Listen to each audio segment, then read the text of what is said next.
Inakala kong sapat na ang 15 taon ng pagmamahal at paglilingkod sa aking asawa. Ang bahay na ito, pinaghirapan namin, pinag-ipunan ang bawat sentimo. Ngunit dumating ang araw na nahuli ko si Marco sa aking sariling kama, kasama ang babae ng kanyang boss. Habang lumalabas ang katotohanan, narinig kong pinag-uusapan nila ang aking ari-arian, at doon ko napagtanto na mayroon akong isang card na hindi nila alam, isang bagay na magpapabago ng lahat. Bago ka magpatuloy, mag-subscribe ka muna, baka sa katahimikan mo, may isang kwentong para sa iyo. Ako si Elena. 65 taon na ako ngayon. Dati, inakala ko na sapat na ang mapalaki lang ang mga anak, at wala na akong pagsisisihan sa buhay na ito. Pero dumating ang isang araw, at napagtanto ko, may mga bagay pala, na hindi lang dahil ibinigay mo, ay babalik din sa iyo. Nagsimula ang lahat sa isang simpleng brownout. 45 taon ako noon, abala sa trabaho bilang isang accountant sa isang maliit na kumpanya sa Metro Manila. Malakas ang ulan sa labas at bigla na lang nawala ng kuryente ang buong opisina. Nagpasyang pauwiin kaming lahat ng aming boss dahil wala naman kaming magagawa sa harap ng mga patay na computer. Naisip ko, magandang pagkakataon ito para makauwi ng maaga, makapagpahinga at makapagluto ng paboritong adobo ni Marco, ang asawa ko. Naglalakad ako sa pamilyar na kalsada papunta sa aming condo unit, bit-bit ang bag na punong-puno ng groceries. Sariwa ang hangin pagkatapos ng ulan at may kakaibang kapayapaan sa paligid. Iniisip ko pa kung paano ko sisimulan ang pagluluto o kung manonood ba kami ng pelikula pagkatapos. Pagdating ko sa aming unit, ikalimang palapag sa isang siyam na palapag na gusali, umikot ang susi sa pintuan at narinig ko ang pamilyar na tunog ng pagbukas ng kandado. Pero pagtulak ko ng pinto, hindi ang karaniwang katahimikan ng isang walang tao na bahay ang sumalubong sa akin. Isang boses ng babae ang narinig ko, nagmumula sa aming silid-tulugan. Nagtatago ang boses, bahagyang paos, parang isang awit na hindi ko dapat marinig. Parang tono na ginagamit ng mga babae kapag gusto nilang maging kaakit-akit at tiwala sa sarili. Mahal, nasaan ka? May sorpresa ako sa'yo. Nanlamig ako. Napatigil sa may pintuan, bitbit pa rin ang aking bag na biglang naging napakabigat, parang may naglagay ng ilang bato nang hindi ko namamalayan. Ang utak ko, ayaw tanggapin ang impormasyon. Nagulo ang aking isip, parang mga takot na ibon na bumabangga sa dingding ng aking bungo. May boses sa aming silid-tulugan. Boses ng babae. Hindi iyon galing sa telebisyon. Hindi kailanman nanonood ng telebisyon si Marco sa aming silid. Isang totoong babae. Sa sandaling iyon, biglang lumabas si Marco mula sa silid-tulugan, nakasuot lang ng maong, walang sapin sa paa, gusot ang buhok, at ang ekspresyon ay parang nahuli sa isang bagay na kahiya-hiya na walang anumang dahilan ang makakatakip. Napatayo siya sa gitna ng pasilyo, at ako, na may kakaibang Elena, bulong niya, nanginginig ang boses na parang pilit nagsasalita sa gitna ng lindol. Hindi ito ang iniisip mo. Ipaliwanag ko ang lahat. Ngunit hindi na ako nakinig sa kanyang mga patetikong pagtatangka na mag-improvise ng isang kapanipaniwalang bersyon ng mga pangyayari. Sa kalmadong dumarating sa sandali ng ganap na pagkabigla, nang ang mga emosyon ay hindi pa nakakayanan na tumago sa baluti ng pagkamangha, nilagpasan ko siya at nagtuloy sa silid-tulugan. Sinubukan niya akong pigilan sa paghawak sa aking braso, ngunit kumawala ako sa isang biglaang galaw nang hindi man lang siya tiningnan na parang isang nakakainis na langaw na kailangang palayasin. Sa silid-tulugan, sa aming kama, na may mga sapin na pinili namin ng magkasama 3 taon na ang nakalipas sa isang tindahan ng palamuti, nakahiga si Sofia. Si Sofia, ang asawa ni Don Roberto, ang amo ni Marco. Madalas naming nakikita si Sofia sa mga company dinner, laging maayos sa publiko, may perpektong ayos ng buhok at walang bahid na makeup. Ngayon, nakahiga siya sa gusot na sapin, nakasuot ng pulang lace na lingerie. Iyon mismo ang kulay na laging itinuturing kong bulgar at tila, para sa mga lalaki, ay napakakaakit-akit. Elena, bulong ni Sofia, desperately na kumakapit sa kumot upang subukang takpan ang sarili. Diyos ko, ayaw namin. Basta nangyari lang. Sa katahimikan, inilabas ko ang aking cellphone mula sa aking bag, hindi nanginginig ang aking mga kamay. Nakaramdam ako ng nakakagulat na kapanatagan na parang pansamantalang nawalan ng koneksyon ang aking isip sa lahat ng emosyon na tanging malamig na lohika at kakayahang kumilos ang natira. Binuksan ko ang kamera at nagsimulang mag-record. Ang silid tulugan, ang kama, ang takot na si Sofia, na hindi na mukhang isang nakakamatay na mapang-akit, kundi isang nagkasalang bata na nahuling nagnanakaw ng jam mula sa despensa. Elena, wag mong gawin, pakiusap, tunog ng boses ni Marco sa likuran ko, basag, halos hysterical. Mag-usap tayo. Ipaliwanag ko sa'yo. Ngunit patuloy akong nag-record, metodikal na iniikot ang telepono, kinukunan ang bawat detalye. Ang mga damit ng babae na nakakalat sa sahig, ang kamisa ni Marco sa likuran ng upuan, 2 baso ng alak na kalahati pa ang laman sa mesita de noche. Nag-record ako na parang nagre-record ng isang eksena ng krimen na may parehong detalyadong pagkawalang damdamin kung paano dokumentado ang mga ebidensya. Nang matapos ako, tahimik akong lumingon at tinitigan si Marco ng mahaba at matalim, na puno ng lamig, kaya siya ay instingtibo na umatras ng isang hakbang. 15 taon, sabi ko sa mahinang boses, ngunit napakalinaw na ang bawat salita ay bumagsak sa katahimikan na parang isang bato sa isang balon. 15 taon na naglalaban ng iyong mga kamisa, naghahanda ng iyong paboritong kroketas tuwing Sabado, nagtitiis sa iyong nanay na walang katapusang payo kung paano patakbuhin ang isang bahay. 15 taon na ipinagpaliban ko ang aking pangarap na magkaroon ng pangalawang kurso dahil ang iyong karera ay mas mahalaga. 15 taon. Huminto ako at sa paghinto na iyon ay mayroong isang bagay na kakilakilabot. Hindi ito sigaw o histerya, kundi mismong ang malamig na katahimikan kung saan nagmamatured ang isang tunay at kalkuladong paghihiganti, mas nakakatakot kaysa sa anumang emosyonal na pagbugso. Sa loob ng 15 taon ito na ba ang katapusan? Nagsimulang umikot sa aking isip ang lahat, ang bawat sandali ng aking buhay, na parang isang pelikula na biglang nag-rewind. Ang sakit na naramdaman ko ay hindi lamang dahil sa pagtataksil, kundi sa pagkahiya, ang kahihiyan na parang kumakain sa aking kaluluwa, mga mahal kong tagapakinig, kung ikaw ay nasa aking kalagayan noon. Sa loob ng 15 taon ng pag-aasawa, maaaring mahirap intindihin ang bigat ng bawat salitang binitawan ko. 15 taon, isang buong bahagi ng aking buhay, inilaan ko kay Marco. Noong bata pa kami, ang pag-ibig namin ay parang sariwang hangin sa tagsibol. Naaalala ko pa ang araw ng aming kasal, sa isang maliit na simbahan sa Batangas, na may kaunting bisita. Mga simpleng pangarap lang ang aming binuo. Ang pag-ibig, akala namin, ang siyang magpapabago sa lahat. Maniniwala ka ba na ang pag-ibig na iyon ang nagbigay sa akin ng lakas na isakripisyo ang aking mga pangarap? Ako noon ay isang masigasig na estudyante ng accounting. Pangarap kong magkaroon ng sarili kong maliit na panaderya, kung saan ako mismo ang magbabaken ng mainit na pandesal at mga tinapay na may sarili kong resepe. Ngunit nang magpakasal kami, at nagsimulang umangat ang karera ni Marco sa isang malaking kumpanya sa Metro Manila, nagpa siya akong ipagpaliban ang aking mga ambisyon. Mas mahalaga ang karera mo, Marco, sabi ko sa kanya noon.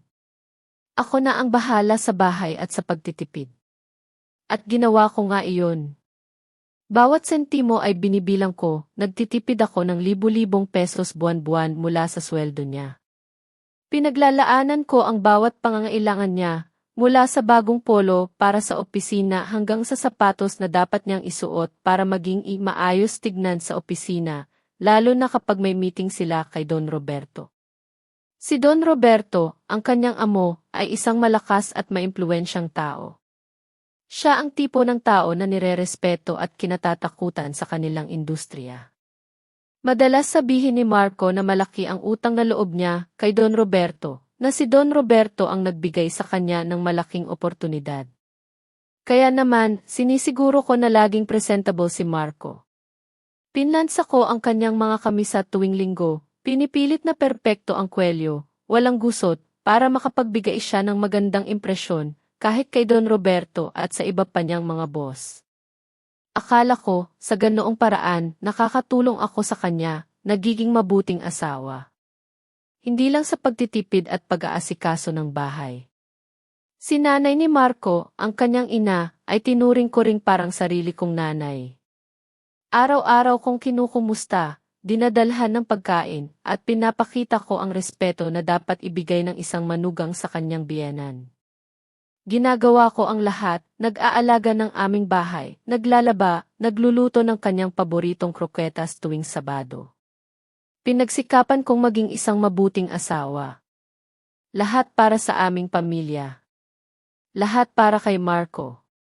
Ngunit habang lumalaki ang kanyang sweldo, tila lumalaki rin ang distansya sa pagitan namin.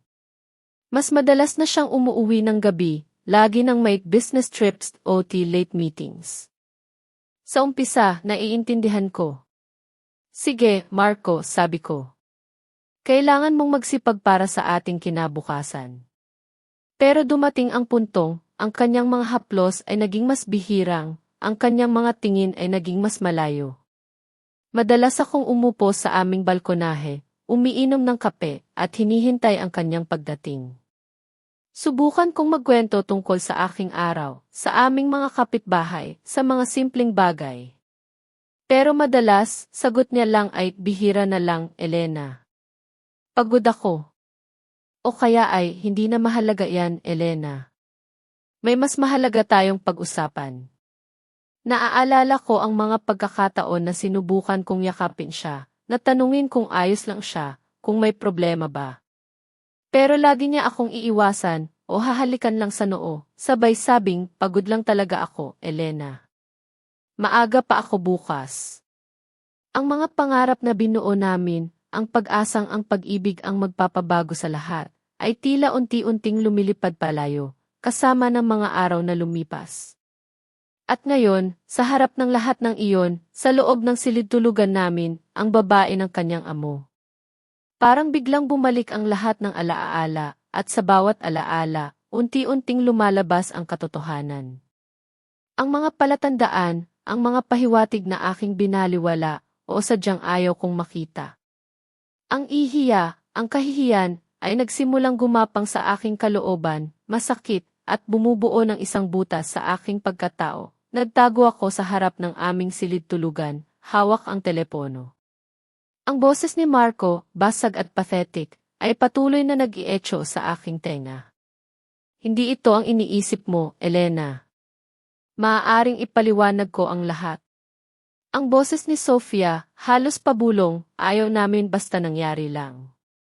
Ang mga salitang iyon ay parang lason na unti-unting gumagapang sa aking ugat, ngunit sa halip na sumabog, tila nanigas ang aking dugo.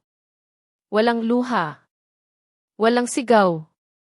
Tanging isang malamig na kapayapaan ang bumalot sa akin, isang kapayapaan na mas nakakatakot kaysa sa anumang emosyonal na pagbugso. Humakbang ako palapit, dahan-dahan, ang bawat hakbang ay may bigat. Tinitigan ko si Marco, ang kanyang mukha ay putlang-putla, ang kanyang mga mata ay puno ng takot. Tinitigan ko si Sofia, ang kanyang katawan ay nakakubli sa kumot, nanginginig. Sa sandaling iyon, ang lahat ng pagpapatawad, ang lahat ng pag-unawa na akala ko ay mayroon ako para kay Marco, ay biglang nawala. Pinalitan ng isang matalim na galit, hindi ang uri ng galit na sumisigaw, kundi ang uri ng galit na nagpaplano, nagkalkula. 15 taon, ulit ko, sa boses na halos pabulong, ngunit bawat salita ay tumago sa kanila na parang matulis na kutsilyo. 15 taon na ako ang naglalaban ng iyong mga kamisa, Marco. 15 taon na ako ang nag-aalaga kay nanay mo. 15 taon na ipinagpaliban ko ang aking mga pangarap para sa iyo. At saan ako dinala ng 15 taon na iyon? Tumingin ako kay Sofia, ang aking tingin ay walang init, walang pakiramdam. Sa inyong dalawa, na nagpapakatamasa sa kama ko, sa aking kondo at sa gastos ko. Nanginginig si Marco, sinubukan akong hawakan. Elena, pakiusap, makinig ka di. Umurong ako. Hindi ko siya pinansin. Nagpatuloy ako. At alam mo kung ano ang nakakatawa, Marco. Si Don Roberto, ang amo mo, ang bagong direktor ng buong departamento mo. Biglang nanginig si Marco, ang kanyang mukha ay naging kulay abo, parang lumang semento. Nakita ko ang takot na kumalat sa kanyang mga mata, isang takot na mas malalim kaysa sa pagkahuli. Nag-iisip ako, Marco, kung ano ang magiging reaksyon niya kapag nalaman niyang ang kanyang assistant director, ang kanyang kanang kamay, ang kanyang pinagkakatiwalaang tao, ay natutulog kasama ang kanyang asawa sa oras ng trabaho. Huwag, Elena, huwag mo namang gawin yan, pakiusap, bulong ni Marco, ang kanyang boses ay halos hindi na marinig. Masisisra ang karir ko. Hindi na ako makakahanap ng ibang trabaho sa industriyang ito. Magkakakilala kaming lahat. Magkakakilala? Ulit ko, bahagyang itinaas ang kilay. Napakagandang salita. Pero sa palagay ko, Marco, wala nang tayo. Tinalikuran ko sila, iniwan silang dalawa, si Marco at Sofia, sa kanilang takot at huling pagsisisi. Sa sala, huminto ako, sumandal sa dingding, at ipinikit ang aking mga mata. Ngayon na bumababa ang adrenaline, nagsisimula nang bumalik ang mga emosyon. Hindi histerya, hindi, kundi isang bagay na mas malalim at mas masakit, na parang may panloob na sugat na biglang bumukas na hindi ko alam na naroroon. Ngunit hindi ako umiyak. Sa halip, binuksan ko ang aking cellphone. Hinanap ko ang contact ni Don Roberto. Naalala ko, nagpalitan kami ng numero sa isang company dinner habang nag-uusap tungkol sa pag-organisa ng isang barbecue sa tag-araw, isang plano na hindi kailanman natuloy. Nag-send ako ng video na may maikling mensahe. Tahimik na umalis ang mensahe at nakaramdam ako ng kakaibang kasiyahan. Hindi ito kagalakan, hindi, kundi ang pakiramdam na nagawa ko ang tanging tamang bagay sa absurdong sitwasyong iyon. Nandoon pa rin ako sa sala, nakatingin sa screen ng telepono, kung saan sa ilalim ng ipinadalang video ay lumitaw ang salitang inabasa na.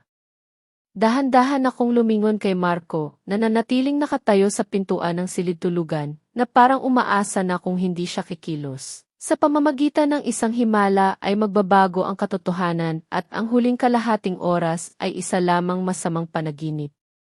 Alam mo ba kung ano ang napagtanto ko ngayon? Sabi ko sa mahinang boses, tinitingnan siya na parang ayon ko lang siya nakita sa buong buhay ko. Palagi mo akong itinuturing na hangal, komportable, masunurin, predictable, pero hangal. At iyan ang pinakamalaking pagkakamali mo, Marco. Dahil naaalala ko ang lahat. Bawat usapan mo tungkol kay Don Roberto, bawat reklamo kung gaano ka nakadepende sa kanya, bawat beses na binanggit mo na kaya niyang sirain ang karera ng sinuman sa aming industriya sa isang tawag lamang. Naaalala ko at ngayon gagamitin ko iyon. Ang boses ko ay pantay, halos pang araw-araw, ngunit mismong ang normalidad na iyon, na karaniwang ginagamit sa pag-uusap tungkol sa panahon o menu ng hapunan, ang nagpalamig sa katawan ni Marco, ang kapihan. Isang paborito kong tambayan kapag gusto kong mag-isip ng malalim, ang naging tagpuan namin ni Don Roberto. Maaga akong dumating. Umupo ako sa isang sulok, malapit sa bintana, kung saan tanaw ko ang mga taong naglalakad sa kalsada. Ang amoy ng sariwang kape at matamis na pandesal ay bumabalot sa hangin, isang pamilyar na amoy na dati nagbibigay ng kapanatagan, pero ngayon ay parang pilit na nagtatago ng isang malalim na kalungkutan.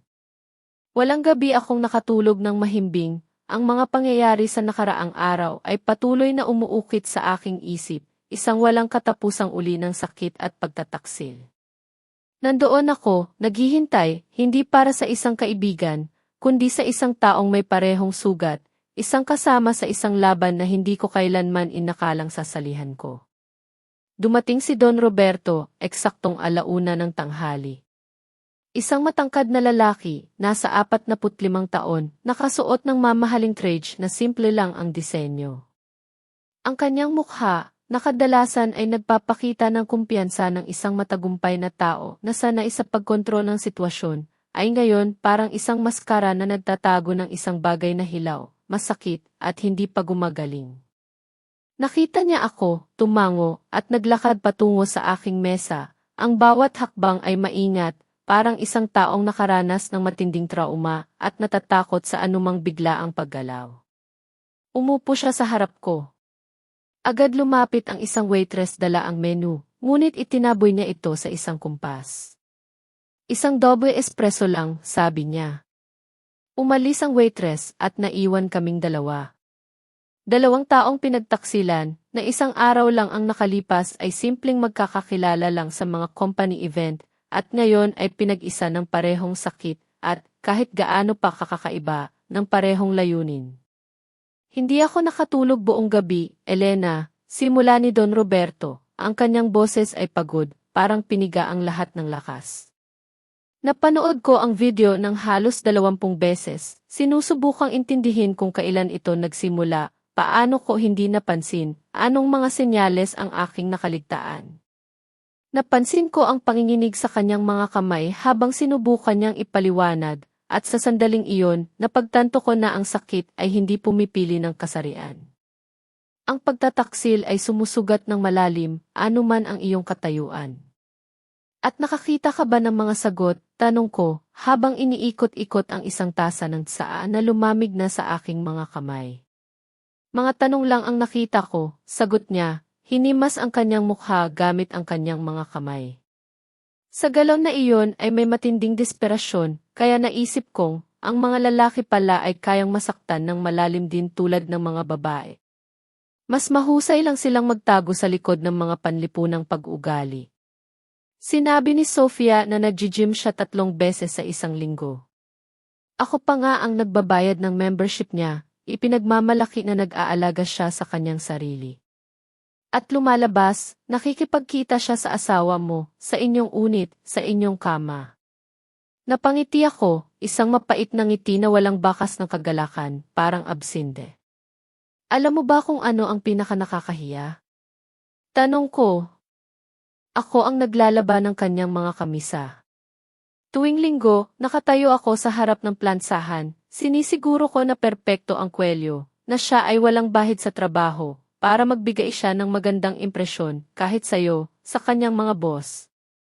Pinagsikapan kong maging isang mabuting asawa, at siya, dinala ang asawa ng iba sa bahay, at nagpakatamasa sa aking bagong plansang sapin.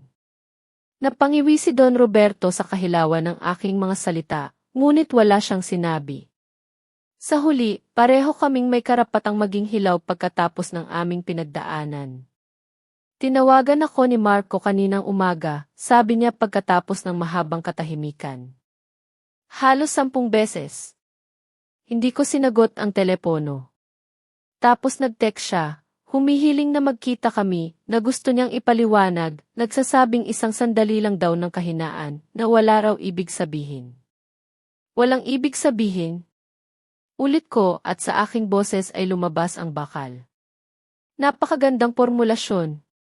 Lumalabas na ang ating buhay magkasama ay mas mababa pa kaysa sa kanyang sandali ng kahinaan, na kung titingnan sa kanilang pag-ugali, ay hindi tumagal ng 1 minuto, hindi 1 araw. Dumating ang espresso at nilagok ito ni Don Roberto ng isang lagok, na parang hindi kape, kundi isang gamot para sa sakit. Naisip ko na sirain na lang ang kanyang karera, sabi niya, inilapag ang basong walang laman sa plato. Tumawag sa ilang lugar kung saan mayroon akong koneksyon, ipaliwanag ang sitwasyon. Walang kukuha sa kanya kahit saan pagkatapos nito. Sa aming industriya, ang reputasyon ang lahat.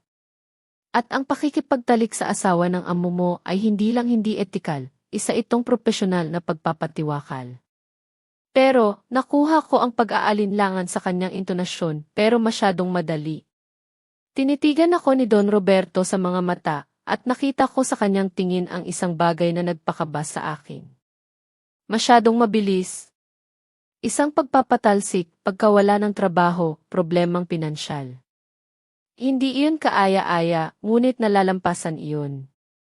Ang mga tao ay nawawalan ng trabaho palagi at nakakahanap ng iba. Ang buhay ay nagpapatuloy. Para sa akin, hindi iyon sapat. Kailangan kong maunawaan nila kung ano ang nawala sa kanila, maramdaman nila iyon, magising sila bawat araw na may kamalayan sa kanilang katangahan.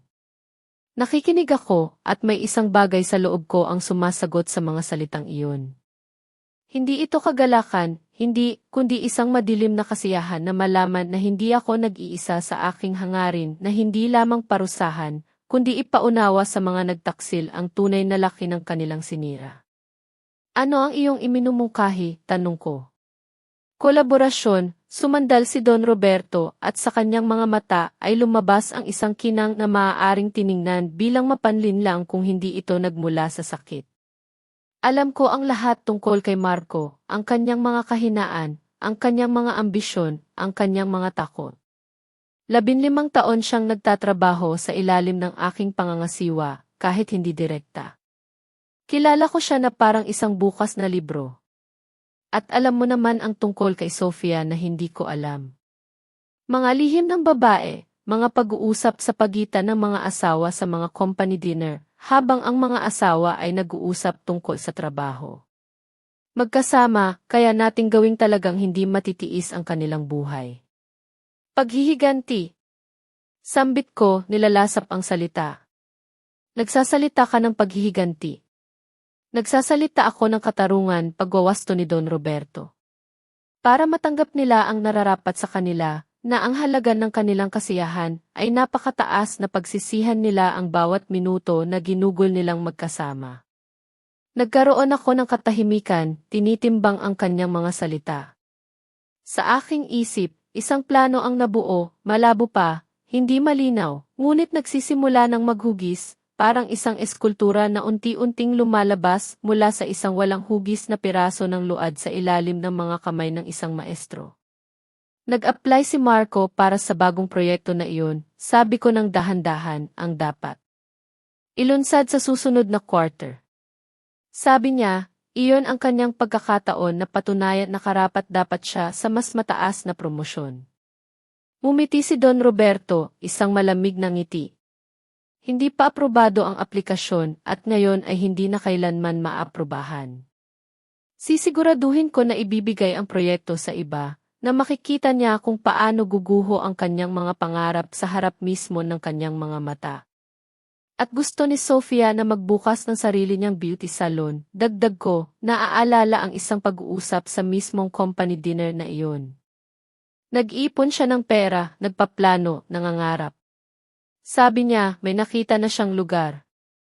Isang lugar na ako ang nagbabayad, tumango si Don Roberto. Ang upa ay galing sa aming joint account. Kinansela ko ang account kahapon. Wala na siyang pera o trabaho at ngayon ay wala na siyang magiging. Nagkatinginan kami at sa tingin na iyon ay mayroong isang tahimik, ngunit napakalinaw na pag-unawa. Hindi nagtagal, nagsimulang gumuho ang mundo ni Marco. Hindi iyon isang biglaang pagbagsak, kundi isang dahan-dahang pagguho, na parang isang lumang gusali na unti-unting pinipira-piraso. Nagsimula ito sa maliliit na bagay. Ang kanyang mga ulat, na dati binibigyan ng mataas na pagpapahalaga, ay ngayon ay parang nawawala sa tambak ng mga papel. Ang kanyang mga ideya, na dati pinupuri, ay ngayon ay hindi pinapansin sa mga pulong. Hindi siya sinisigawan ni Don Roberto, hindi siya pinapahiya. Sa halip, ang pakikitungo sa kanya ni Don Roberto ay isang malamig na paggalang na mas masakit pa kaysa sa anumang insulto. Bawat Marco, pakiusap, ihanda mo ang ulat na ito, ay parang isang sentensya. Bawat pulong na hindi siya iniimbitahan ay paalala na hindi na siya bahagi ng bilog ng tiwala, na ang karera na kanyang binuo sa loob ng 15 taon ay unti-unting nadudurog sa harap mismo ng kanyang mga mata, dahan-dahan, metodikal, nang walang isang formal na pagkakamali na maaari niyang iprotesta. Sinubukan ni Marco na lumaban sa kanyang sariling, patetikong paraan. Sa tambayan, kung saan nagtitipon ang mga kasamahan para sa pahinga at kung saan laging nagaganap ang mga pinakataos-pusong pag-uusap, iyong mga pag-uusap na kumakalat sa opisina, lumalaki sa mga detalye at hinuha, na parang isang snowball na gumugulong sa gilid ng burol, doon siya tumatayo. Hihitit siya ng sigarilyo na may kaba, na parang nasa bingit ng atake, at maglalabas ng mga pahayag na maingat na inihanda gabi-gabi sa harap ng salamin sa banyo ng kanyang nanay. Alam niyo ba, medyo kakaiba si Don Roberto nitong mga nakaraang araw, gumagawa ng mga desisyon na padalos-dalos, hindi pinag-iisipan. Naaalala niyo ba ang kontrata sa mga supplier? Binalaan ko siya na hindi maganda ang mga kondisyon, pero hindi siya nakinig. Ngayon, nanganganib ang budget. Si Inigo, isang batang analyst na bagong salta sa kanyang departamento, at hindi pa lubos na nauunawaan ang mga masalimuot na politika ng opisina, ay tumango ng may interes. Napansin ko rin na tensyonado ang kapaligiran. Akala ko dahil sa quarterly results. Walang kinalaman ang results, ibinaba ni Marco ang boses niya sa isang kumpidensyal na bulong, na lumilikha ng ilusyon na nagbabahagi siya ng isang mahalaga, halos lihim, na bagay. May personal na problema si Don Roberto, pampamilya, at naapektuhan nito ang kanyang trabaho. Hindi ko pwedeng ibigay ang mga detalye, pero maniwala kayo sa akin, ang isang tao sa kanyang kalagayan ay hindi dapat gumagawa ng mahalagang desisyon. Pinatay niya ang kanyang sigarilyo na maihangin ng isang taong nakapagsalita na ng sobra, at bumalik sa opisina. Nag-iwan ng bakas ng kalahating katotohanan na umaasa siyang tutubo sa isipan ng kanyang mga kasamahan at lilikha ng lamat sa reputasyon ni Don Roberto. Ito ay isang patetikong pagtatangka na sirain ang otoridad ng kanyang amo. Ngunit si Marco, tulad ng isang taong nalulunod, ay kumakapit sa dayami. Nang hindi naunawaan na ang ganoong manipulasyon ay nangangailangan ng mas maraming kasanayan kaysa sa kaya niyang ipakita. Si Sofia naman, pinili ang ibang taktika. Nagpasya siyang manira sa akin, nagpapakita ng sarili bilang biktima ng aking malamig at kalkuladong kalupitan. Tinawagan niya ang mga kakilala naming magkasama, ang mga babaeng nakikipagkita sa amin sa mga company event at nakakakilala sa akin bilang ang tahimik at diskretong asawa ni Marco, at kinukwento niya ang kanyang bersyon ng mga pangyayari. Maingat na binabaluktot ang katotohanan. Hindi mo maisip, Aling Nena, ang ginagawa niya, humihikbi si Sofia sa telepono, at nanginginig ang boses niya na maisining na maaaring pumupuri sa isang profesional na aktres. Nakipagsabuatan siya kay Don Roberto at sinisira nila ang aming buhay ng sistematiko. Naiintindihan ko na nagkamali kami, ngunit hindi iyan dahilan para magkaroon ng witch hunt. Nawala na lahat ng proyekto ni Marco. Hindi ako makahanap ng trabaho kahit saan. At si Elena, nagtatamasa siya sa aming pagdurusa. Alam mo ba, palagi ko siyang iniisip na mabuti, pero lumabas siyang ahas. Si Aling Nena, ang asawa ng isa sa mga mid-level manager, ay nakinig ng may pagkausisa na karaniwang sumusunod sa mga drama ng iba, at naisip na niya kung paano niya ikukwento ang kwento sa kanyang mga kaibigan kinabukasan sa tanghalian. Nagdadagdag ng sarili niyang kulay at interpretasyon. Ang sama naman, mahinang sabi niya. Bagaman Sofia, naiintindihan mo naman na seryosong bagay ang pagtataksil. Iba-iba ang reaksyon ng mga tao. Pero hindi ganyan, putol ni Sofia, na may peking desperasyon. Handa akong humingi ng tawad, lumuhod, anuman, pero nagpasya silang sirain kami. Sadismo ito. Ang mga pag-uusap na ito ay dumami, kumalat sa kanilang bilog ng mga kakilala na parang mansa sa puting tela. At nakaramdam si Sofia ng isang masamang kasiyahan na makapaglaban, kahit sa salita man lang. Si Marco, sa pagdaan ng panahon, ay napilitang umuwi sa bahay ng kanyang nanay. Isang maliit na bahay, kung saan noon niya idinikit ang mga poster ng mga football team sa dingding at nangangarap ng malaking kinabukasan. Nakatingin siya sa screen ng kanyang telepono, kung saan nagniningning ang isang mensahe mula sa sekretarya ni Don Roberto. Ang pulong tungkol sa proyekto ay ipinagpaliban. Ipapaalam ang bagong petsa. Ito ang ikatlong pagpapaliban sa isang linggo. At kahit para sa isang taong may kakayahang magloko-loko sa sarili, nagsisimula ng maging malinaw na walang magiging pulong, na ang proyekto na pinaglaanan niya ng napakaraming pag-asa, na dapat sana'y kanyang tagumpay at patunay ng kanyang profesionalismo, ay nawawala sa kanyang mga kamay na parang buhangin. Ang kanyang nanay ay abala sa kusina, gumagawa ng ingay sa mga kaldero, na nagpapahiwatig ng kanyang pagkadismaya. Tinanggap niya ang kanyang anak, ngunit isang tahimik na paghuhusga ang lumulutang sa hangin ng kanyang maliit na two-bedroom unit, na parang isang hindi nakikitang ulap na nagpapahirap sa paghinga. Hindi siya nagtatanong, hindi siya humihingi ng paliwanag, ngunit ang kanyang mga tingin, na puno ng pagkadismaya at tahimik na paninisi, ay mas makahulugan kaysa sa anumang salita. Paano ako napunta sa ganito? Naisip ni Marco, at ang pag-iisip ay umiikot sa kanyang ulo, sa isang walang katapusang, nakakapagod, at walang saysay na siklo. Sulit ba ang ilang oras ng kasiyahan upang mawala ang lahat? Ang kanyang bahay, ang kanyang asawa, ang kanyang karera, ang respeto. Ngunit ang tapat na sagot sa tanong na iyon ay nangangailangan ng pag-amin sa sarili niyang katangahan, at para doon, hindi pa siya handa, kumakapit sa mga patetikong dahilan tulad ng basta nangyari lang ayaw kong saktan siya. Na parang ang mga simpleng pangungusap na iyon ay maaaring makapagpapagaan sa laki ng sakuna na siya mismo ang nagdulot. Sa mga panahong iyon, pakiramdam ko ay isang uri ng katarungan ang unti-unting nangyayari. Habang patuloy na gumugulong ang aming plano ni Don Roberto, unti-unti kong nakikita kung paano gumagapang ang gulat at desperasyon sa puso ni na Marco at Sofia. Ang dating mayabang at tiwalang si Marco, na kilalang mahusay sa kanyang trabaho, ay nagsimulang magpakita ng mga bakas ng pagkabahala. Nagpupumilit siyang makahanap ng mga pagkakataon upang mamanira kay Don Roberto sa opisina, lalo na sa lugar ng itambayan, kung saan nagtitipon ang mga katrabaho para magkape o magyosi.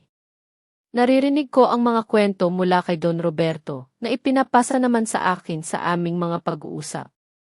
Sinisikap ni Marco na ipahiwatig na si Don Roberto ay gumagawa ng mga desisyong padalus-dalos, mga desisyong hindi pinag-iisipan ng mabuti, na may kinalaman daw sa personal na problema ni Don Roberto. Hindi niya binabanggit ang aming sitwasyon, pero malinaw ang pahiwatig niya. Alam niyo ba, sasabihin niya, na may bulong na tono, masyadong mainit ang ulo ni Don Roberto nitong mga nakaraang araw. Kung may problema siya sa bahay, sana hindi niya dinadala sa opisina. May epekto sa trabaho ang mga desisyong emosyonal. Nagpapanggap siyang nag-aalala sa kumpanya, sa halip na sa sarili niyang karera, na unti-unti nang bumibitaw sa kanyang mga kamay. Subalit, sadyang matibay ang reputasyon ni Don Roberto. Ang kanyang mga salita ay parang isang patak lang sa dagat, hindi sapat upang gumawa ng kahit anong alon, o kahit maliit na ripple sa malawak na dagat ng tiwala ng mga tao.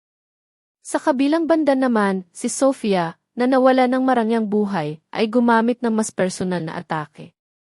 Nagsimula siyang tumawag sa mga kakilala naming magkasama, mga babaeng madalas naming makasama sa mga company event o mga pagtitipon ng mga asawa ng mga empleyado.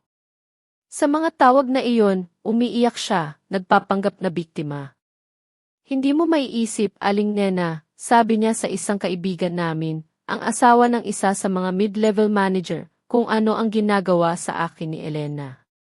Nakipagsabuatan siya kay Don Roberto. Sinisira nila ang aming buhay ng walang awa. Sasabihin niya na naiintindihan niyang nagkamali sila ni Marco, pero hindi raw iyon dahilan para tratuhin sila ng ganoon kalupit. Nagiging masama si Elena, Aling Nena. Dati, inakala ko siyang mabait, pero lumabas siyang ahas. Natutuwa siya sa aming pagdurusa. Nakarating sa akin ang mga kwentong ito, hindi lang kay Don Roberto, kundi pati na rin sa aking kasamahan sa trabaho, si Ate Lydia, na isang matalik na kaibigan ko at malapit sa maraming tao. Hindi ako nakaramdam ng galit. Sa halip, isang bahagyang pagtaas ng kilay, isang munting ngiti ng pag-unawa. Ang mga salita ni Sofia ay hindi nagpahina sa akin. Sa halip, pinatunayan lang nito kung gaano sila desperado, at kung gaano kababaw ang kanilang pinanggagalingan. Ang katotohanan ay may sariling tinig, hindi kailangan ng pagmamadali o pagpapanggap. At si Aling Nena, isang matandang babae na may maraming karanasan sa buhay, ay hindi basta-basta naniniwala. Naaalala ko pa ang sinabi niya kay Sofia na ikinuwento sa akin ni Ate Lydia. Sofia, sabi niya, sa tonong may otoridad, hindi madali ang pagtataksil. Alam natin yan. Iba-iba ang reaksyon ng mga tao. Pero ang ginawa mo, ang ginawa niyo ni Marco, ay malalim na kasalanan. Hindi mo pwedeng takpan ang apoy sa pamamagitan ng pagbuga ng usok sa ibang direksyon. Ang mga salita ni Aling Dena ay hindi lang para kay Sofia, kundi parang bumabalik din sa akin. Nagpapaalala na ang tunay na lakas ay hindi sa paggawa ng ingay, kundi sa pag-unawa at pagtanggap ng katotohanan. Ang kanilang mga pagtatangka na manira at magmanipula ay parang mga maliliit na bato na inihahagis sa isang malalim na balon. Lumilikha lang ng kaunting ingay, pagkatapos ay nawawala at ang balon ay nananatiling malalim at tahimik. Nakikita ko sila, sina Marco at Sofia, na parang mga bata na pilit na gumagawa ng ingay para mapansin, habang ang mundo sa paligid nila ay unti-unting humuhusga sa kanila sa kanilang mga gawa. Ang pagiging tahimik ko, ang aking pagmamasid, ay naging mas matalim kaysa sa anumang sigaw. Isang hapon, pag-uwi ko mula sa trabaho, pagod ang katawan at bitbit ang mabibigat na bag ng pinamili. Bumungad sa akin ang dalawang anino sa may pintuan ng aming kondo unit. Si Marco at Sofia. Ang langit sa aming ulunan ay kulay abo at mababa, na parang malapit nang bumuhos ang ulan na maglilinis sa lahat ng dumi sa aspalto, ngunit hindi nito kayang linisin ang dumi sa kaluluwa ng tao. Tinawag ako ni Marco, Elena, teka lang, may pakiusap at pagka-agresibo sa kanyang boses. Kailangan nating mag-usap. Huminto ako, dahan-dahan akong lumingon at nakita ko silang dalawa. Si Marco ay payat, may malalim na earbags, at si Sofia naman ay nakasuot ng murang jacket na halatang nabili lang sa sale, na malaki ang kaibahan sa dati niyang mamahaling mga damit. Ang kanilang mga mata ay puno ng desperasyon, ngunit mayroon ding nagkukubling galit. Ano ang pag-uusapan natin, tanong ko, sa tonong walang emosyon, walang bakas ng damdamin. Masyado na ang ginagawa mo, sumulong si Sofia, ang kanyang mukha ay naging galit. Inaakala mo bang isa kang santa? Inaakala mo bang may karapatan kang husgahan kami? Wala ka ng iba kundi isang babaeng kulay abo at nakakabagot na hindi pinapansin ng sinuman.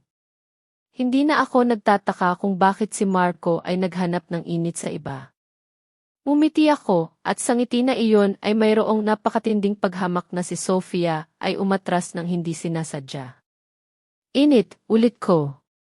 Iyan ang tawag ninyo sa inyong mga pagkikita. Napakababaw naman.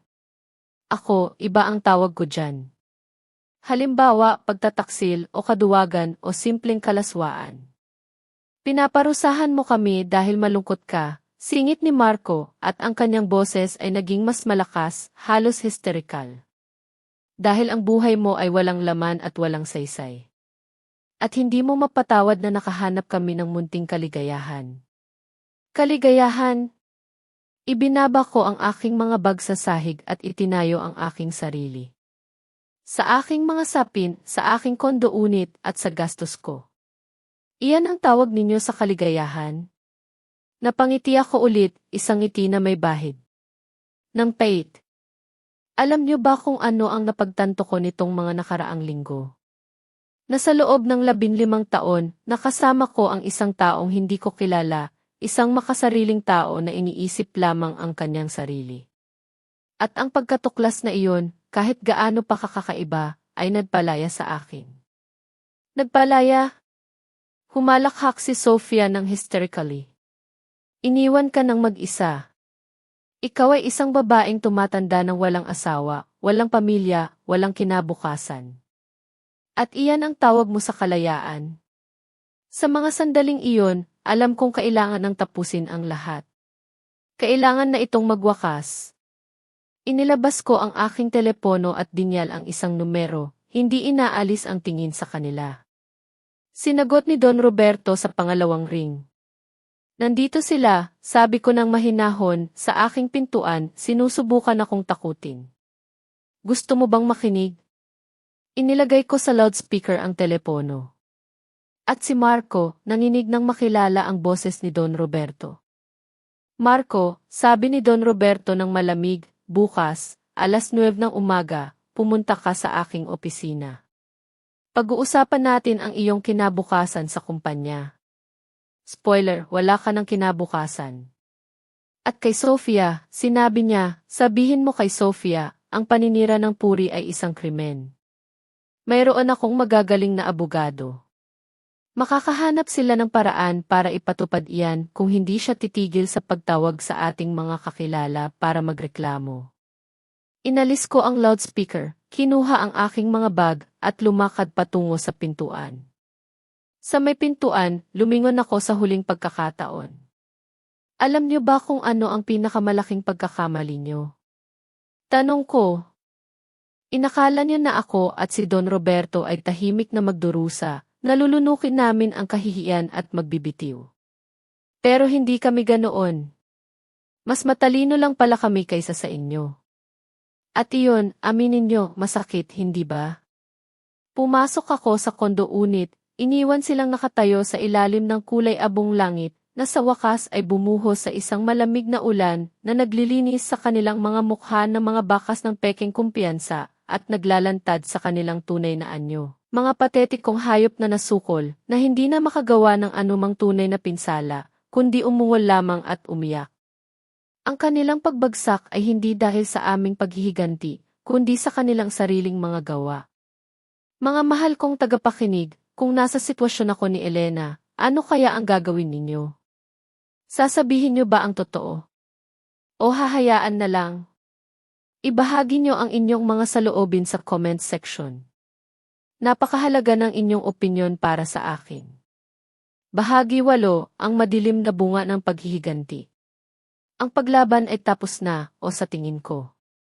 Si Marco ay wala na sa opisina, si Sofia ay nawala na ng lahat, at ako, kasama si Don Roberto, ay nakaranas ng isang kakaibang pakiramdam ng tagumpay.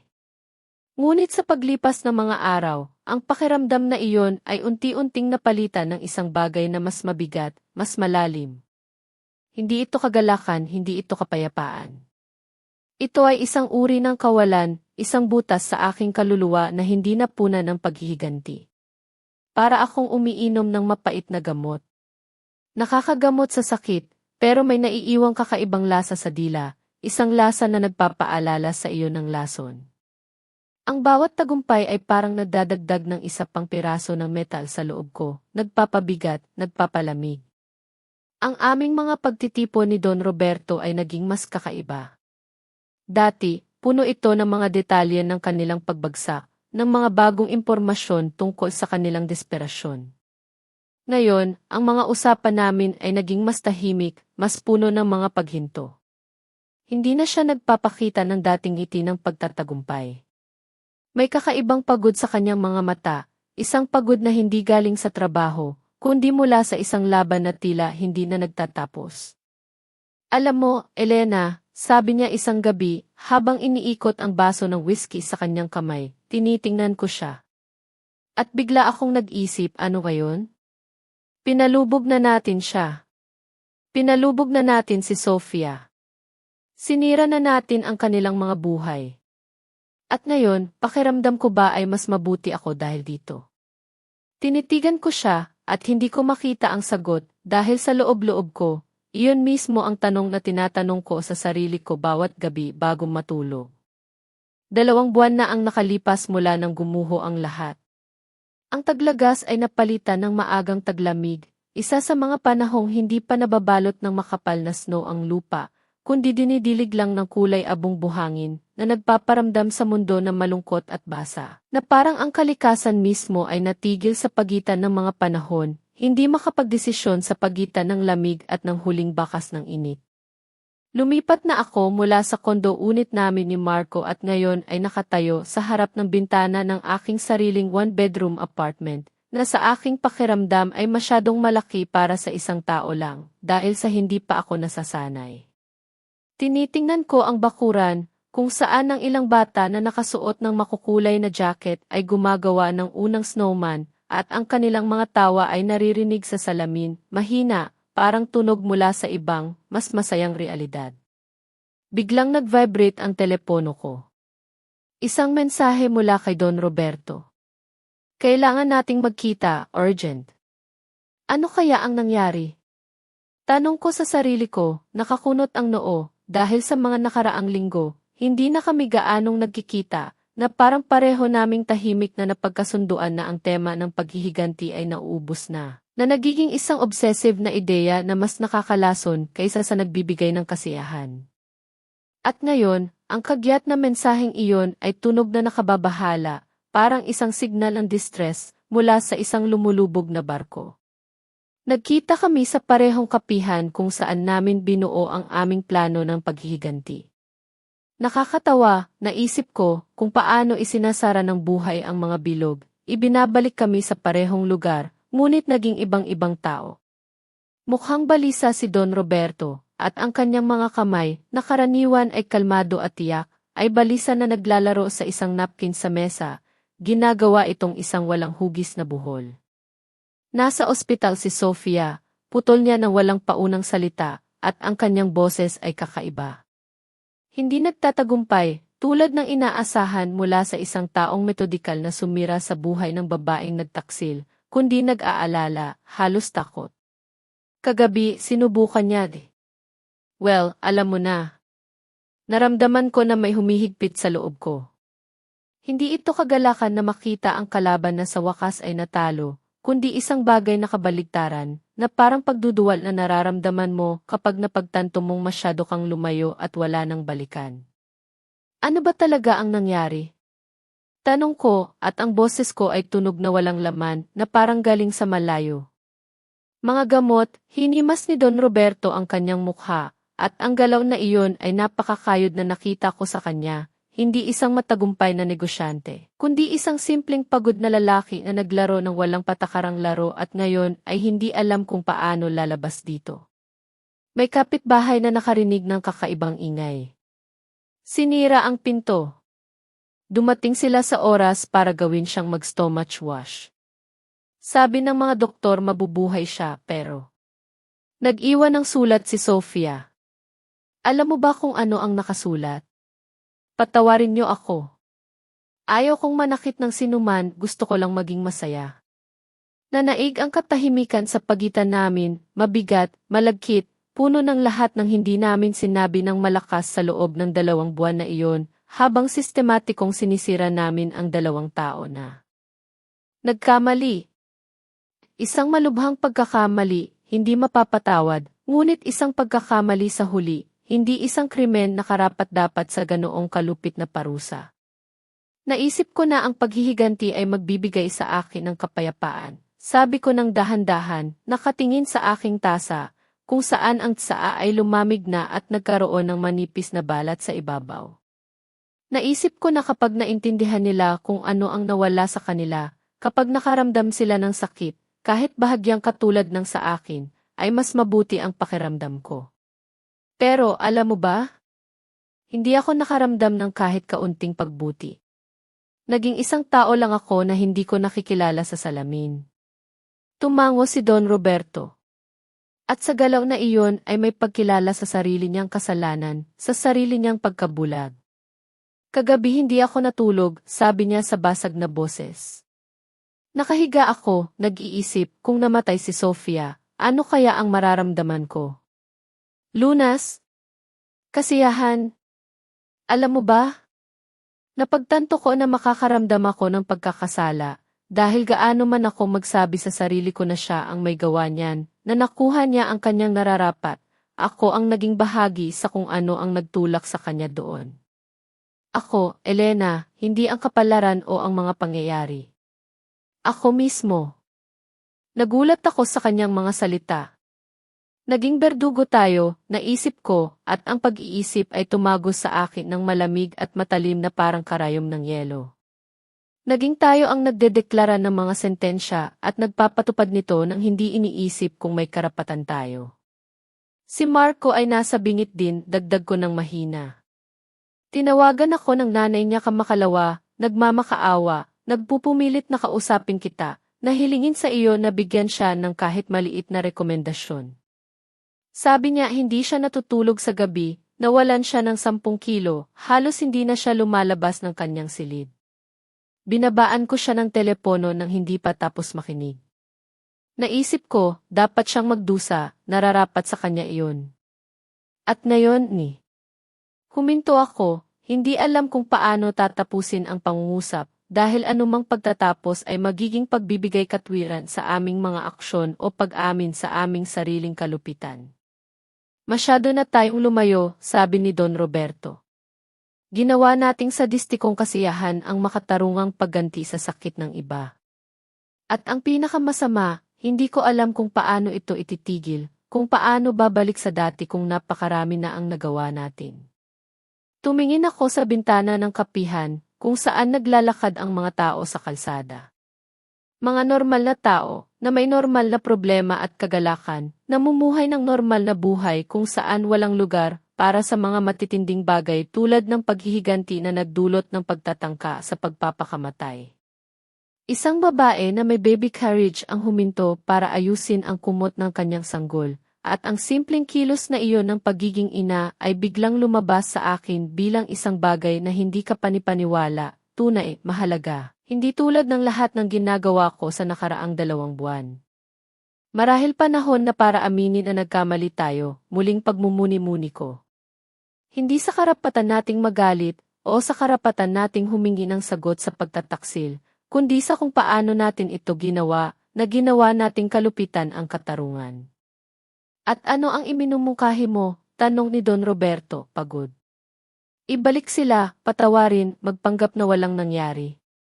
Hindi, umiling ako. Hindi ko kayang patawarin si Marco. Hindi ngayon, marahil kailanman. Pero kaya kong ihinto ang aktibong pagsira sa kanyang buhay. Kaya kong pakawalan ang galit na ito na kumakain sa akin.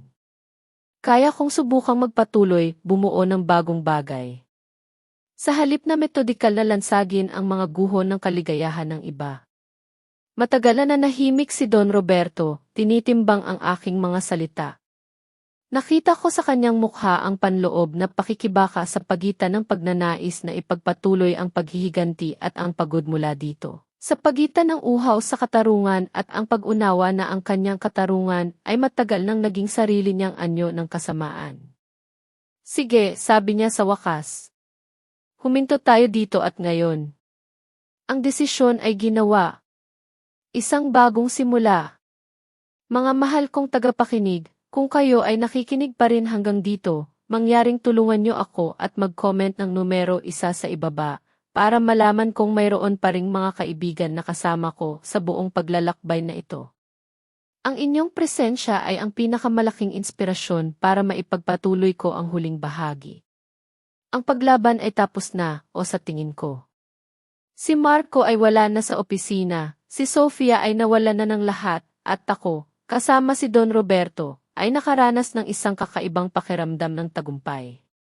Ngunit sa paglipas ng mga araw, ang pakiramdam na iyon ay unti-unting napalitan ng isang bagay na mas mabigat, mas malalim. Hindi ito kagalakan, hindi ito kapayapaan. Ito ay isang uri ng kawalan, isang butas sa aking kaluluwa na hindi napunan ng paghihiganti. Para akong umiinom ng mapait na gamot. Nakakagamot sa sakit, pero may naiiwang kakaibang lasa sa dila, isang lasa na nagpapaalala sa iyo ng lason.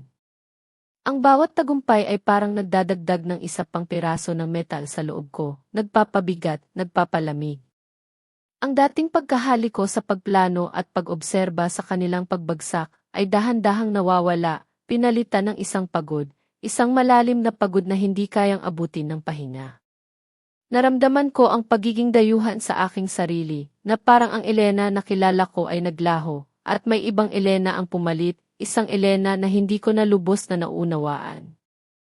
Ang paghihiganti, akala ko, ang magpapagaling sa akin, ngunit tila mas pinalalim lang nito ang sugat, at mas pinalaki pa ang butas sa aking pagkatao.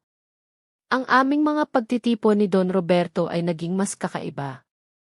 Dati, puno ito ng mga detalye ng kanilang pagbagsak, ng mga bagong impormasyon tungkol sa kanilang desperasyon. Ngayon, ang mga usapan namin ay naging mas tahimik, mas puno ng mga paghinto. hindi na siya nagpapakita ng dating ngiti ng pagtatagumpay. May kakaibang pagod sa kanyang mga mata, isang pagod na hindi galing sa trabaho, kundi mula sa isang laban na tila hindi na nagtatapos. Alam mo, Elena, sabi niya isang gabi, habang iniikot ang baso ng whiskey sa kanyang kamay, tinitingnan ko siya. At bigla akong nag-isip, ano ngayon? Pinalubog na natin siya. Pinalubog na natin si Sofia. Sinira na natin ang kanilang mga buhay. At ngayon, pakiramdam ko ba ay mas mabuti ako dahil dito? Tinitigan ko siya, at hindi ko makita ang sagot, dahil sa loob-loob ko, iyon mismo ang tanong na tinatanong ko sa sarili ko bawat gabi bago matulog. 2 buwan na ang nakalipas mula nang gumuho ang lahat.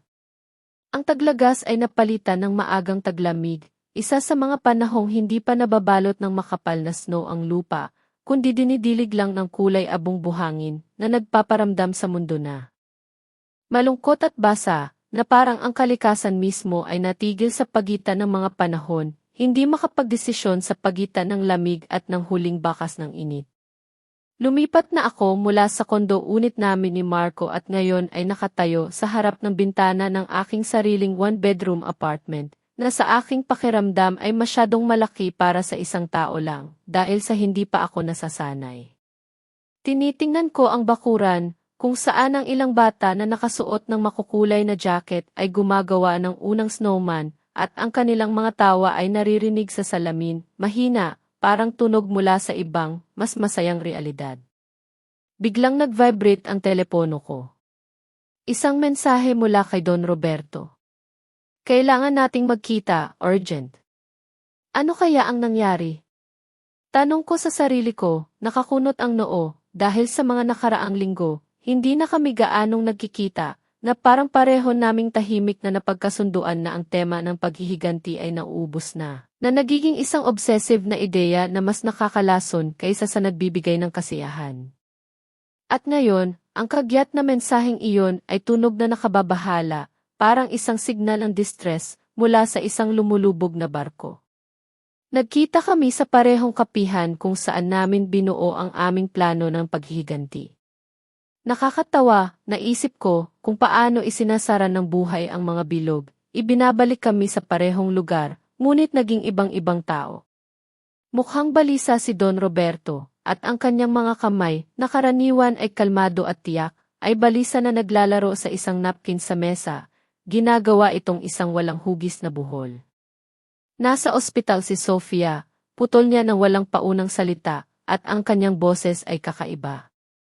Hindi nagtatagumpay, tulad ng inaasahan mula sa isang taong metodikal na sumira sa buhay ng babaeng nagtaksil, kundi nag-aalala, halos takot. Kagabi, sinubukan niya Well, alam mo na. Naramdaman ko na may humihigpit sa loob ko. Hindi ito kagalakan na makita ang kalaban na sa wakas ay natalo, kundi isang bagay na kabaligtaran, na parang pagduduwal na nararamdaman mo kapag napagtanto mong masyado kang lumayo at wala nang balikan. Ano ba talaga ang nangyari? Tanong ko, at ang boses ko ay tunog na walang laman, na parang galing sa malayo. Mga gamot, hinimas ni Don Roberto ang kanyang mukha, at ang galaw na iyon ay napakakayod na nakita ko sa kanya. Hindi isang matagumpay na negosyante, kundi isang simpleng pagod na lalaki na naglaro ng walang patakarang laro at ngayon ay hindi alam kung paano lalabas dito. May kapitbahay na nakarinig ng kakaibang ingay. Sinira ang pinto. Dumating sila sa oras para gawin siyang mag-stomach wash. Sabi ng mga doktor mabubuhay siya pero nag-iwan ng sulat si Sofia. Alam mo ba kung ano ang nakasulat? Patawarin niyo ako. Ayaw kong manakit ng sinuman, gusto ko lang maging masaya. Nanaig ang katahimikan sa pagitan namin, mabigat, malagkit, puno ng lahat ng hindi namin sinabi ng malakas sa loob ng 2 buwan na iyon, habang sistematik kong sinisira namin ang 2 tao na nagkamali. Isang malubhang pagkakamali, hindi mapapatawad, ngunit isang pagkakamali sa huli, hindi isang krimen na karapat-dapat sa ganoong kalupit na parusa. Naisip ko na ang paghihiganti ay magbibigay sa akin ng kapayapaan. Sabi ko ng dahan-dahan, nakatingin sa aking tasa, kung saan ang tsaa ay lumamig na at nagkaroon ng manipis na balat sa ibabaw.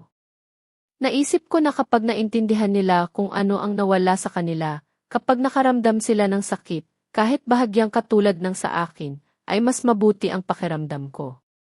Pero alam mo ba? Hindi ako nakaramdam ng kahit kaunting pagbuti. Naging isang tao lang ako na hindi ko nakikilala sa salamin. Tumango si Don Roberto. At sa galaw na iyon ay may pagkilala sa sarili niyang kasalanan, sa sarili niyang pagkabulag. Kagabi hindi ako natulog, sabi niya sa basag na boses. Nakahiga ako, nag-iisip kung namatay si Sofia, ano kaya ang mararamdaman ko? Lunas? Kasiyahan? Alam mo ba? Napagtanto ko na makakaramdam ako ng pagkakasala, dahil gaano man ako magsabi sa sarili ko na siya ang may gawa niyan, na nakuha niya ang kanyang nararapat, ako ang naging bahagi sa kung ano ang nagtulak sa kanya doon. Ako, Elena, hindi ang kapalaran o ang mga pangyayari. Ako mismo. Nagulat ako sa kanyang mga salita. Naging berdugo tayo, naisip ko, at ang pag-iisip ay tumagos sa akin ng malamig at matalim na parang karayom ng yelo. Naging tayo ang nagdedeklara ng mga sentensya at nagpapatupad nito nang hindi iniisip kung may karapatan tayo. Si Marco ay nasa bingit din, dagdag ko ng mahina. Tinawagan ako ng nanay niya kamakalawa, nagmamakaawa, nagpupumilit na kausapin kita, na hilingin sa iyo na bigyan siya ng kahit maliit na rekomendasyon. Sabi niya hindi siya natutulog sa gabi, nawalan siya ng 10 kilo, halos hindi na siya lumalabas ng kanyang silid. Binabaan ko siya ng telepono nang hindi pa tapos makinig.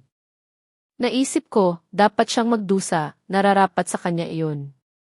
At ngayon huminto ako, hindi alam kung paano tatapusin ang pangungusap, dahil anumang pagtatapos ay magiging pagbibigay katwiran sa aming mga aksyon o pag-amin sa aming sariling kalupitan.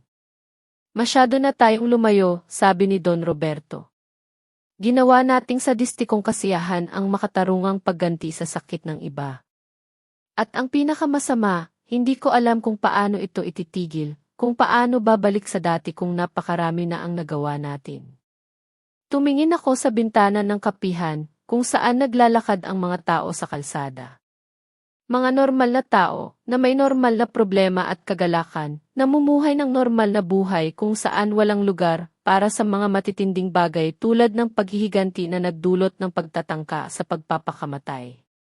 Isang babae na may baby carriage ang huminto para ayusin ang kumot ng kanyang sanggol, at ang simpleng kilos na iyon ng pagiging ina ay biglang lumabas sa akin bilang isang bagay na hindi ka panipaniwala, tunay, mahalaga. Hindi tulad ng lahat ng ginagawa ko sa nakaraang 2 buwan.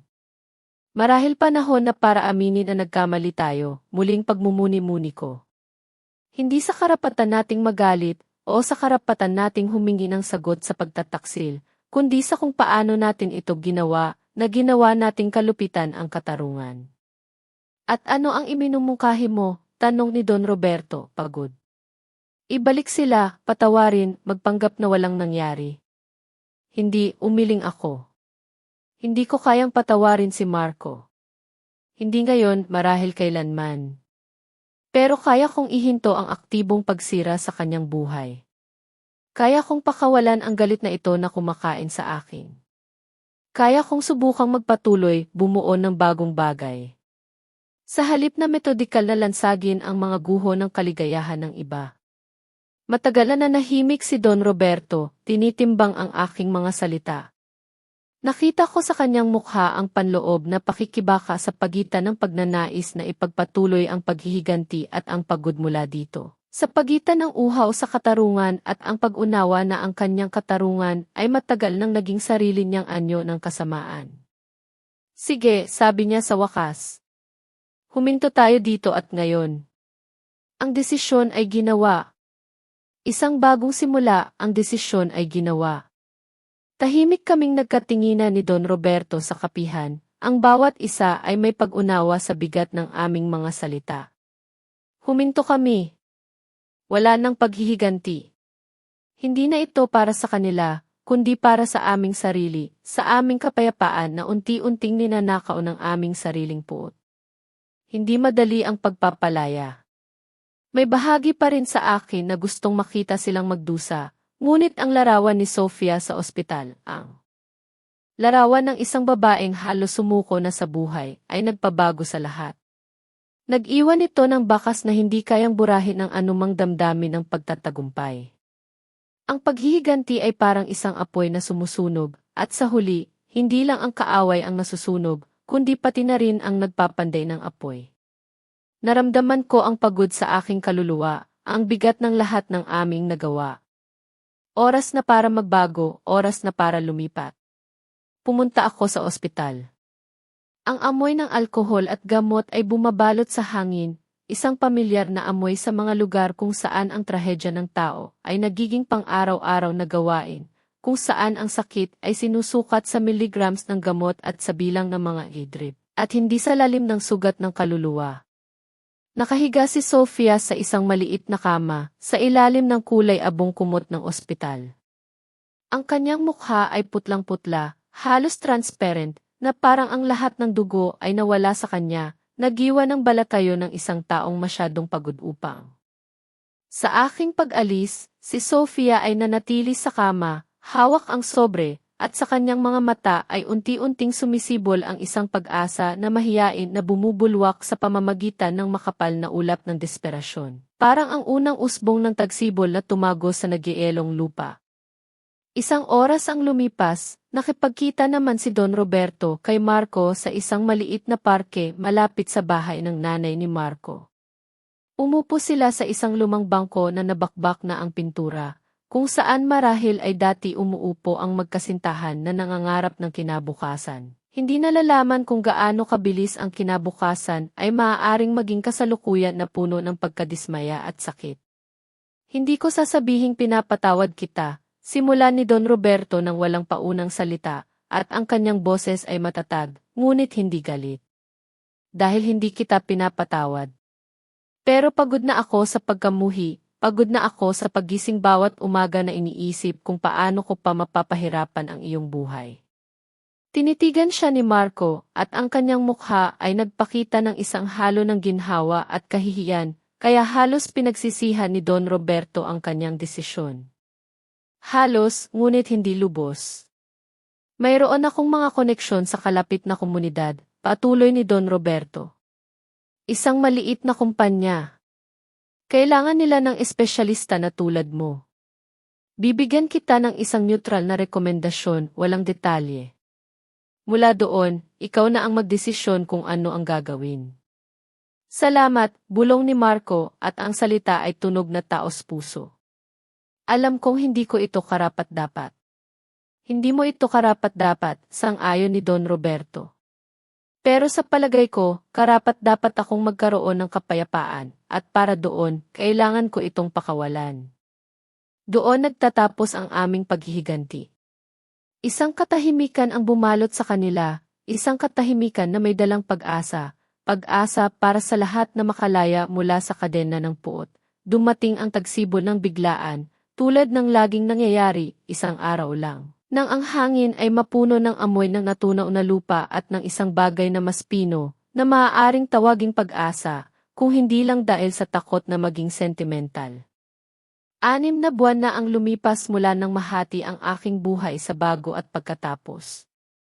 Nakaupo ako sa balkonahe ng aking kondo unit, umiinom ng kape, pinapanood kung paano nililinis ng janitor ang huling bakas ng maruming snow sa bakuran sa ibaba.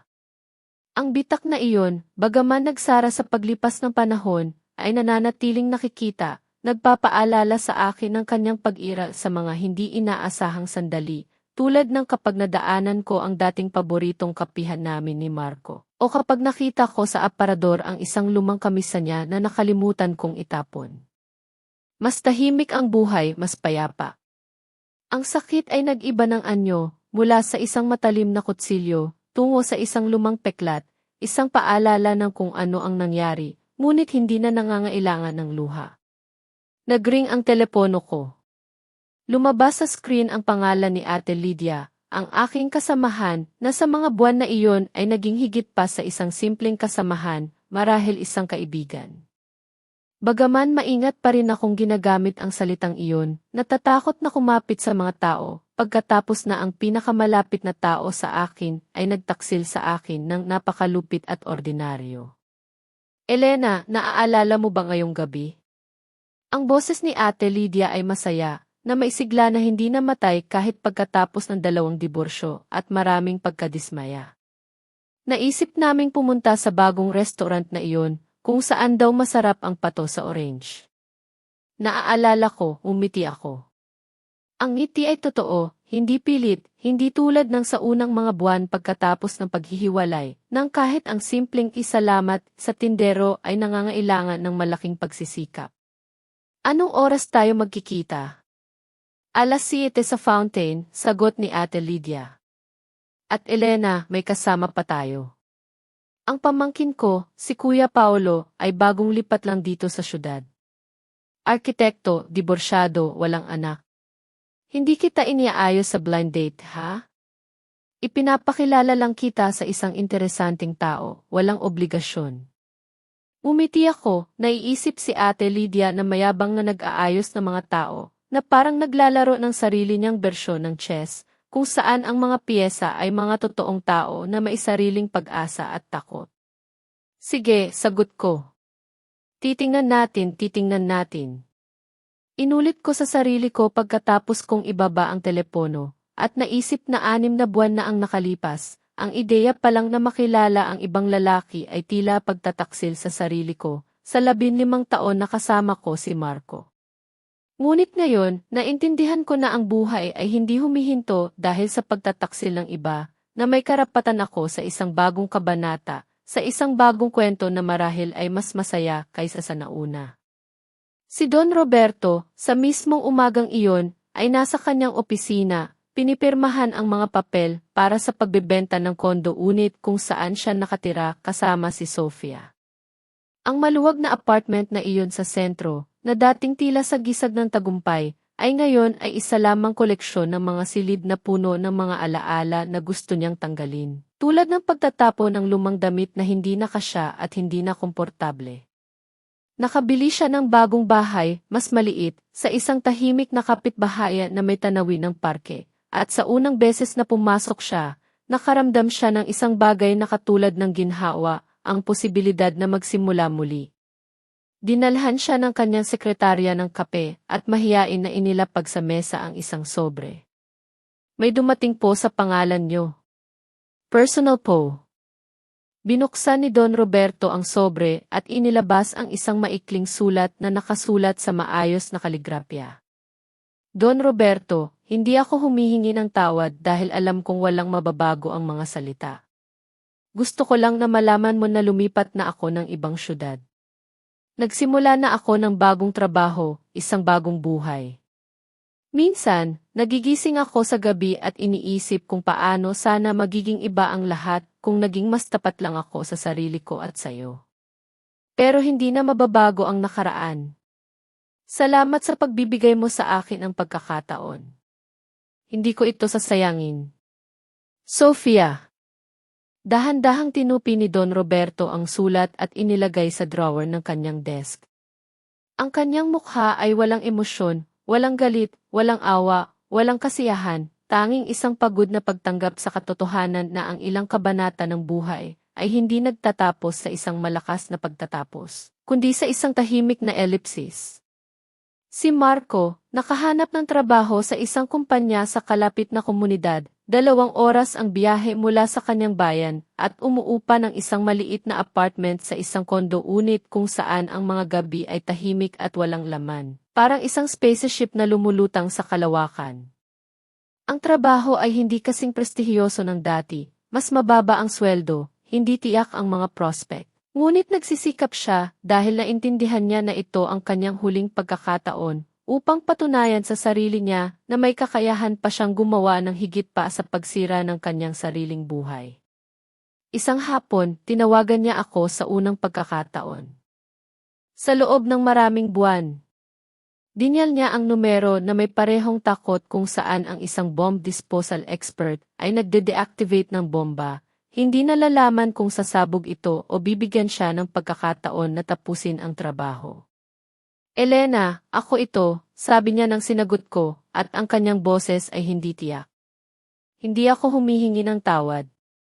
Hindi ako humihingi na bumalik ka.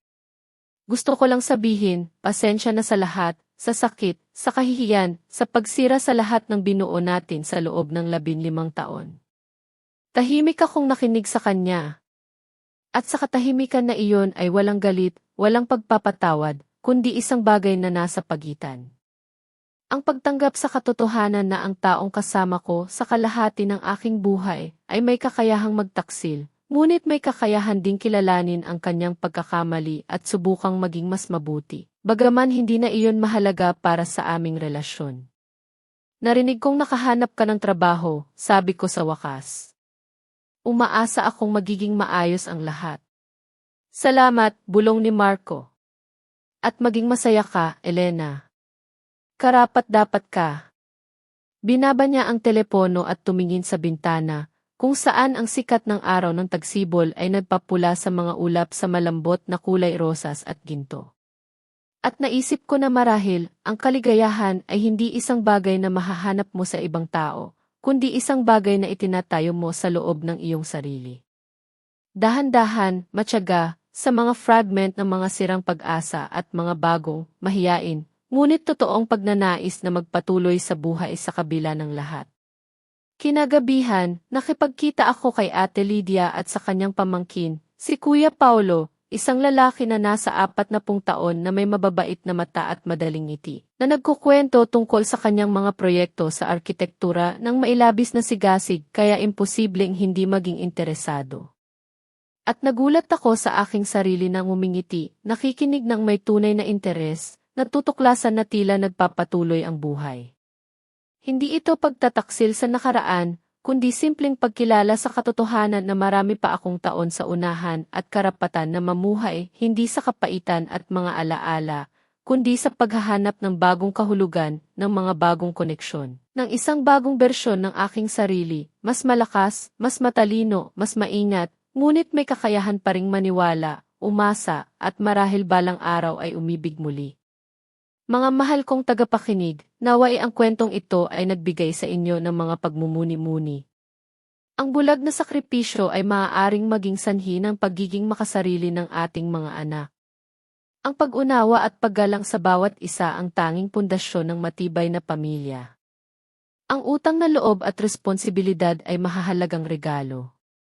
Huwag nating baliwalain ang pagmamahal ng ating mga magulang, dahil ang pagiging makasarili ay maaaring sumira sa pinakamagagandang bagay. May manipis na linya sa pagitan ng katarungan at paghihiganti. Ang pananahimik ay hindi kahinaan at kung minsan, ang matalinong paghihiganti ay isang paraan upang gisingin ang moralidad. Ang kabutihan ay maihalaga lamang kapag inilalagay sa tamang lugar, at ang pagmamahal sa sarili ay ang pundasyon ng tunay na kapayapaan. Maraming salamat sa pagiging kasama ko hanggang sa huli. Mag-ingat kayo at ingatan ang inyong mga mahal sa buhay. Hanggang sa susunod, ang kwento ni Elena ay nagtatapos dito.